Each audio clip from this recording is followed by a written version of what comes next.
பாட்டாளி மக்கள் கட்சியின் நிறுவனர் ராமதாஸ் அன்புமணி குறித்து அடுக்கடுக்கான குற்றச்சாட்டுகளை வியாழக்கிழமை முன்வைத்துள்ளார். பாமக இளைஞரணி தலைவராக முகுந்தன் நியமனத்தில் தொடங்கி கட்சி தலைவர் பதவியிலிருந்து அன்புமணியை நீக்கியது என பாமகவில் தொடர் உட்கட்சி பூசல் நிலவி வருகிறது. இதனிடையே நான் என்ன தவறு செய்தேன், என்னை ஏன் பதவியிறக்கம் செய்தார்கள், நான் மிகவும் மன உளைச்சலுக்கு ஆளாகியுள்ளேன் என்று சமீபத்தில் அன்புமணி தெரிவித்திருந்தார்.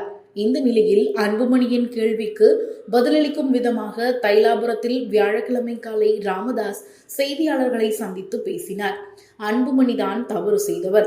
தவறான ஆட்டத்தை ஆடத் துவங்கி முதலில் அடித்து ஆடியதும் அன்புமணிதான். நான் போகிற போக்கில் எதையும் சொல்லவில்லை, ஆதாரபூர்வமாகத்தான் அனைத்தையும் சொல்கிறேன். புதுச்சேரி பொதுக்குழுவில் மேடை நாகரிகமும் சபை நாகரிகமும் இல்லாமல் எடுத்தேன் கவிழ்த்தேன் என நடந்து கொண்டது யார்? வீட்டில் எனக்கு உதவியாகவும் கட்சியில் அன்புமணிக்கு உதவியாகவும் இளைஞரணி தலைவராக முகுந்தனை நியமித்து அறிவிப்பு வெளியிட்டேன். சுவற்றில் வீசிய பந்து போல உடனே மேடையிலேயே எதிர்ப்பு தெரிவித்தது சரியான செயலா?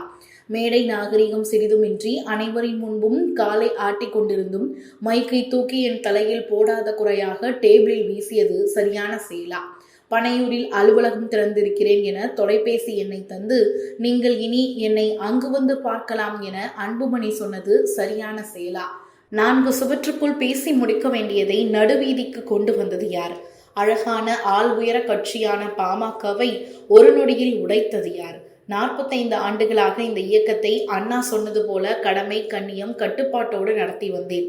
அதற்கு அன்புமணி களங்கம் ஏற்படுத்திவிட்டார். எதிர்மறையாளர்களால் எத்தனையோ விதி சொற்களையும் ஏளனங்களையும் இந்த ஊமை ஜனங்களுக்காக தாங்கிக் கொண்டவன் நான். ஆனால் வளர்த்த கடாவே மார்பில் வீறு கொண்டு பாய்ந்ததில்தான் நிலை குலைந்து போய்விட்டேன். அன்புமணி தொடர்ந்து கட்சி வளர்ச்சிக்கு இடையூறாக இருந்து பல தவறுகளை செய்து வந்தார். பாமக கௌரவ தலைவர் ஜி.கே. மணியின் மகன் தமிழ்குமரனை இயக்க வளர்ச்சிக்கு பயன்படுத்திக் கொள்ள சொன்னேன். தமிழ்குமரனுக்கு நியமன கடிதம் வழங்கினேன். அதை கிழித்து போட்டுவிட்டு பதவியை ராஜினாமா செய்ய என அன்புமணி தொலைபேசியில் கூறியுள்ளார்.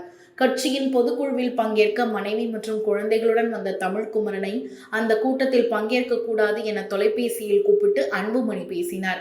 இதை கேட்டு அந்த குடும்பம் எவ்வளவு கலங்கி அவமானப்பட்டிருக்கும். மேடையில் அல்ல, எதிர்வரிசையில் ஒரு ஓரமாக தமிழ்குமரனை அமர வைக்க கூட அன்புமணி அனுமதிக்கவில்லை. தமிழ்குமரனுக்கே நடந்த அந்த செயல் முகுந்தனுக்கு பொதுக்குழு மேடையிலேயே நடந்தது. அனைவரும் பெற்ற தாயை கடவுள் என்போம். இந்த ஆண்டு பொங்கல் சமயத்தில் குடும்பத்துடன் அனைவரும் வீட்டில் அமர்ந்து பேசிக் கொண்டிருக்கும் போது உனது 2வது மகளை இளைஞரணி தலைவராகியிருந்தால் நீ சும்மாதானே இருந்திருப்பாய் என அன்புமணியின் தாயார் கேட்டபோது அமர்ந்திருந்த இடத்தில் இருந்த பாட்டிலை தூக்கி பெற்ற தாயின் மீது வீசியவர் அன்புமணி. நல்ல வேளையாக அவரின் மேல் படாது சுவற்றில் பட்டது.